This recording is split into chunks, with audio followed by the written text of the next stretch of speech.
मोहतरम हज़रात, अक्सर हमारे से गलती होती है।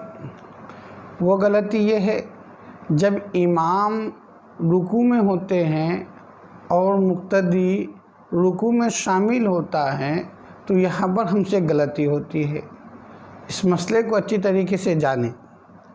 वो ये है कि इमाम साहब रुकू में थे, अल्लाह सुभान रब्बियल अज़ीम पढ़ रहे हैं रुकू में जाकर। मुक्तदी ने वज़ू किया। वज़ू करने के बाद जब उसने इमाम साहब को इस हाल में पाया कि इमाम साहब रुकू में हैं और सोचा कि चलो हम रुकू में इमाम साहब को पालेंगे। अब इमाम साहब रुकू में हैं, एक मिसाल के तौर पर इमाम साहब रुकू में हैं और ये मुक्तदी आया और मुक्तदी ने कहा अल्लाहु अकबर, ये रुकू में जा रहा, अभी गया नहीं। इसने जैसी पहले नियत बाना अल्लाहु अकबर, अब ये रुकू में जाने को कर रहा है अल्लाहु अकबर।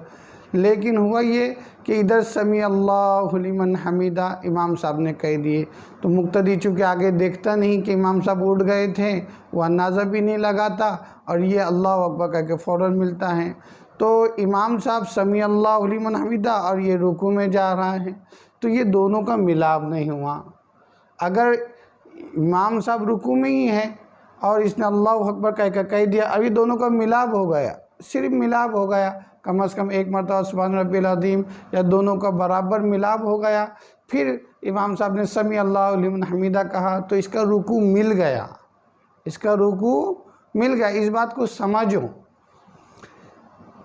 अगर मुक्तदी ने बाकायदा अल्लाहु अकबर कहकर नियत बहान कर जो मसबूक है, जिसकी रकात जाती है, वो इमाम साहब के इसमें मिलता है, तो अल्लाहु अकबर कहकर जैसे ही वो मिला, इमाम साहब को पाया तो इसकी रकात मिल गई, ये रकात शामिल होंगी। और अगर जैसे ही रुकू में झुका वैसे ही समी का लफ्ज़ इस्तेमाल कर लिया इमाम साहब ने, तो ये दोनों मिले नहीं, तो इसकी ये रकात नहीं होती। और लोग समझते हैं, फ़ौरन जल कह देते हैं सुभान रब्बियल अज़ीम सुभान रब्बियल अज़ीम सुभान रब्बियल अज़ीम, और वो ये समझते हैं कि मेरी रकात हो गई, यानी मुझे इमाम साहब के साथ रुकू मिल गया। तो ये गलती हो जाती है। लिहाजा इस बात को अच्छी तरीके से जाने और इस बात को अच्छी तरीके से समझे, ये रकात होती नहीं।